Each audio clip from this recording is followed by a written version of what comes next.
Hey, what is up guys, this is Thunderstruck115, and today we are going to be responding to not a video, but rather a petition. So the other day, I was scrolling on my phone, and if you have an Android phone, I'm sure y'all know, but Google will recommend articles to you based on data that it's harvested. And one of them was a change.org petition to make Starfield a PS5 exclusive. So anyways, I'm going to put on my best reading voice, and let's get into this. For over a decade, Bethesda games have been released on PlayStation.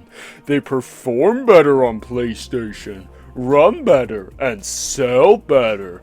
Xbox and especially Phil Spencer have no business in taking them away. No, they run better on PC. They sell better on PC. Hell, PlayStation has historically run Bethesda games worse than other platforms. Like, you remember the PS3 version of Skyrim and how that was basically unplayable compared to the 360 and PC version? Yeah, excuse me while I press X to doubt on that shit. First, Xbox exclusivity would not only hurt PlayStation, but also the player base.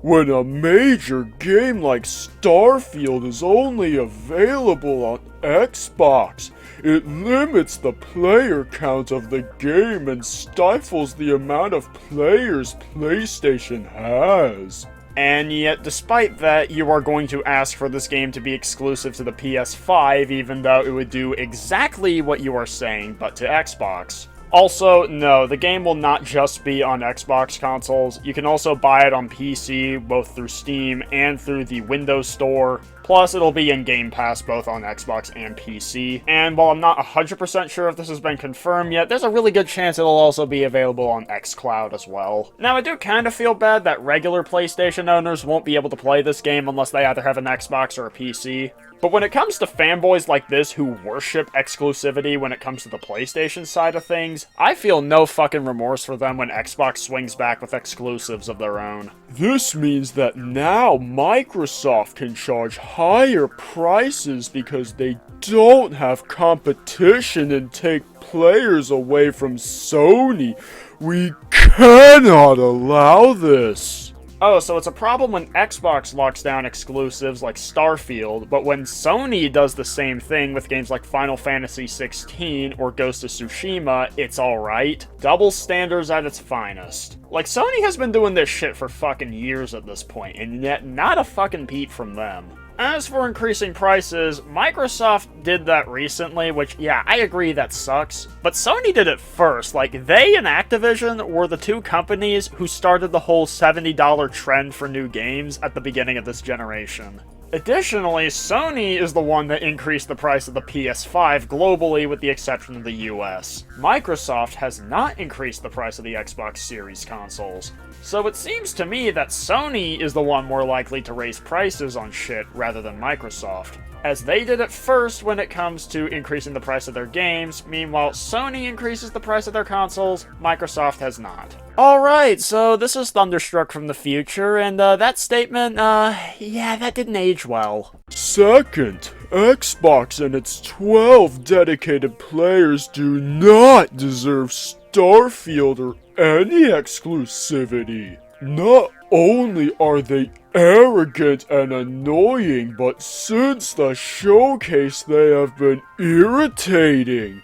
They keep sharing Starfield news telling us, get an Xbox, like if they didn't complain about Spider-Man or Ghost of Tsushima or any of the PS titles themselves. Okay, I'll agree that the fanboys can certainly shut the fuck up given how annoying they are, but 99% of the time, when I see annoying console fanboys, it's usually from the PlayStation side. Also, maybe the reason that they're sharing news about Starfield is because they're just excited for the game. You know, God forbid. Also, it's funny that you tried to accuse the Xbox fanboys of just saying, oh, just get an Xbox if you want to play it, when for the past several years, y'all have been telling people to just get a PlayStation if they want to play games like Bloodborne or God of War. Y'all are the ones pushing for exclusivity and talking about how console exclusivity is necessary. You made your bed, now lie in it. Third, exclusivity is not good for Starfield itself. The matter is simple. If it releases on Xbox, it's a bad game. Go look at Redfall or Halo Infinite as examples. If it releases on PlayStation, there's a 90% chance that it's a good game. There's no other way around it. Okay, I'll agree that Redfall's a steaming pile of dog shit and that Halo Infinite's management has been nothing short of disastrous. But are you really gonna ignore all the really good games that have released on Xbox? You know, like Hi-Fi Rush, or Forza Horizon 5, or Gears Tactics, or Grounded, or Pentiment? Are we also going to ignore some of the bad games on PlayStation, like Forspoken, or The Last of Us Part 2? I'm not trying to say that all Xbox games are good, or that all PlayStation games are bad, but it's not as inherently one-sided as you're painting it out to be. And the games you listed, being Redfall and Halo Infinite, I guarantee you, even if those also launched on PlayStation, it would have the exact same fucking issues. As the issue there is just poor management, not the fact that they're exclusive. And before you ask, yes, I think that is also true of Forspoken and The Last of Us Part 2. There's no other way around it. Anyone who says otherwise is deceiving you and is the reason the gaming industry has such low standards today. Unless you want to see Starfield fail, you need to have it on PlayStation. The 30 FPS lock is just the tip of the iceberg. Switch the roles here. If PlayStation had it as an exclusive, do you honestly believe they would allow it to run so poorly on the console? No! They would shame Todd Howard into properly optimizing it. Okay, while I definitely think that 30 FPS only for this game on console is disappointing, at the same time, it makes far more sense in this case than it has for any other game this generation, because I don't think there is any other game this generation, or hell, any other game period, with this level of detail and scope. Also, I hate to break it to you, but the Xbox Series X is literally more powerful than the PS5, so if the Series X isn't able to get this game to 60 FPS, I guarantee it's not going to run at 60 on the PS5 either. Of course, this is assuming that the game is optimized decently well. Whether it is or not, we'll have to wait until the game actually launches. But this is one of the very few cases where a 30 FPS cap on console feels somewhat justified, unlike with, say, Redfall or Gotham Knights. It's not only software related, but hardware as well.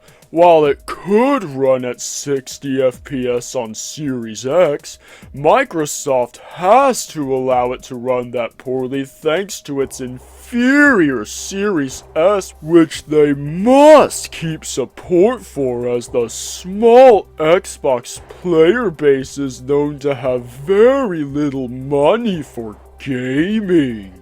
Okay, first of all, it's a console. It's made for people that don't have enough money to, like, get a PC or some shit. Or hell, even if they do have enough money to get a good gaming PC, maybe they just don't want to spend the extra money and would just rather save, like, $500 to $1,000 and spend it on more games. Also, claiming that the Series S version is preventing the Series X version from running at 60 FPS is just laughable.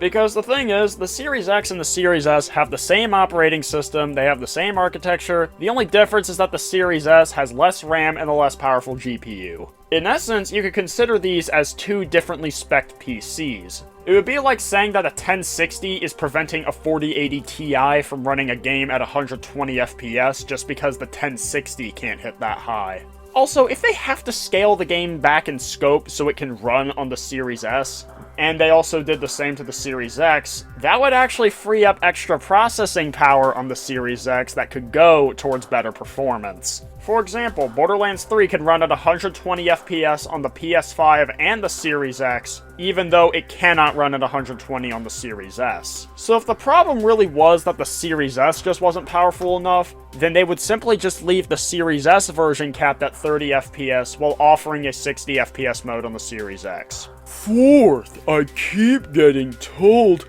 they care about quality now. Phil Spencer forced them to delay it for quality. I have news for you. Pill Dispenser is a pushover.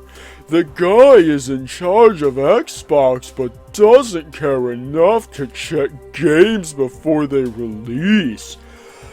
Oh, what? You're gonna tell me he checked Redfall and still chose to release it that way?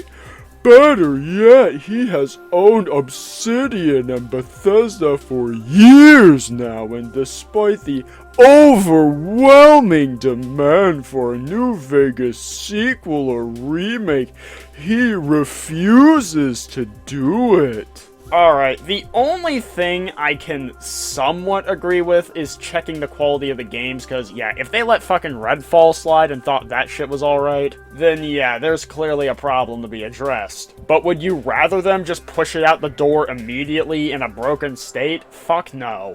If they genuinely need the extra time to fix the game, take it. We don't want another fucking Redfall or Cyberpunk or Black Ops Cold War on our hands. Also, have you considered that maybe the reason they haven't pushed out a remake or sequel to Fallout New Vegas is simply because the teams don't want to fucking do it? Or, far more likely, that they're just busy with other projects? Like, Obsidian has released both Pentiment and Grounded in the last year. Meanwhile, they're also working on a game called Avowed. As for Bethesda proper, they've been busy with Starfield, and they've also already announced Elder Scrolls 6, so I'd imagine that they have their hands full with that as well. For all these reasons, it is important for Bethesda games to remain available on PlayStation.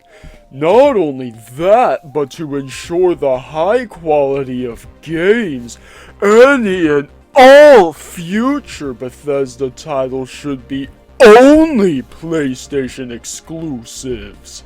Again, I find it funny that earlier you were complaining that this would reduce the player base for the game, but now you're advocating for total exclusivity to PlayStation? Where's that same energy, bro? This would ultimately be good for everyone and not just Sony, as they have a history of investing heavily in first-party studios, and it could use its financial resources to make Bethesda games even better while forcing them to actually be good. You say that like Bethesda Game Studios doesn't have a history of making some amazing games? Well, with the obvious exception of Fallout 76. But even then, that was a multiplayer game, whereas all their good ones were single-player RPGs. Much like how Starfield is gonna be. Also, if Sony really wanted to force all their games to be good, then why did Forspoken and Last of Us 1 on PC turn out like dog shit? Again, I'm not saying that this is the case for all Sony games, or even the majority of them, but at the same time, they're not infallible. And the financial resources that Sony could pump into Bethesda to make their game better pales in comparison to what Microsoft has. Additionally, Sony has a strong track record of marketing and promoting its games, which could help Bethesda games reach a wider audience and grow the PlayStation player count. Wider than what fucking Xbox is doing, because keep in mind, not only is it going to come day and date to Xbox Series consoles and PC, but it's also going to be in Game Pass day one. How's that for helping Bethesda games reach a wider audience? Everyone agrees with me on this, and if you don't, look at yourself. You're the reason AAA games have such low quality, because you worship a company who doesn't care about quality of content they publish. Let me just take a moment to appreciate the sheer lack of self-awareness that this motherfucker has. Accusing us of worshiping a company that doesn't care about quality, while at the same time they're crying and complaining and begging for this game to be exclusive to PlayStation and to take it away from fucking Xbox. Signing this petition is just the start. We need to go out and protest at GameStops and Walmarts on Starfield's release date. Yeah, I hate to break it to you, but the majority of people that are going to be playing Starfield will either be buying it digitally or downloading it through Game Pass, and they won't be going to a fucking Walmart or a GameStop to get the game. That's not to say nobody will be getting physical copies of the game. Obviously, there will be some, but nobody on PC will be going there. Nobody who's playing this game through Game Pass will be going there. And nobody who is otherwise just buying the game digitally will go there. We need to submit legislation to our local representatives to force Microsoft to comply. We need to go out in mass and stop people from buying copies in launch date. Even better, go online and report every video you see praising Starfield until we make it exclusive for us and only us. You want to get the fucking government involved in this shit. Do I really need to point out the absolute absurdity of that? Also, wow, targeted harassment. What heroes you are.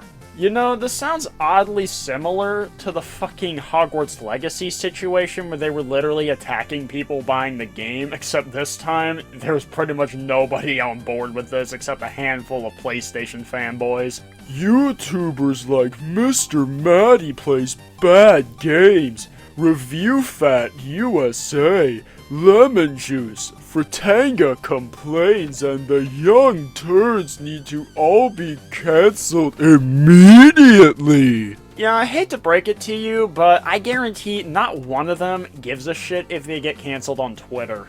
If you're a true gamer, you will support this and sign. I don't need trolls coming here to complain that we actually care about gaming, and I don't care how many of you come to insult me. Cry, cope, seethe, and maul Xbox, but my points are valid and true.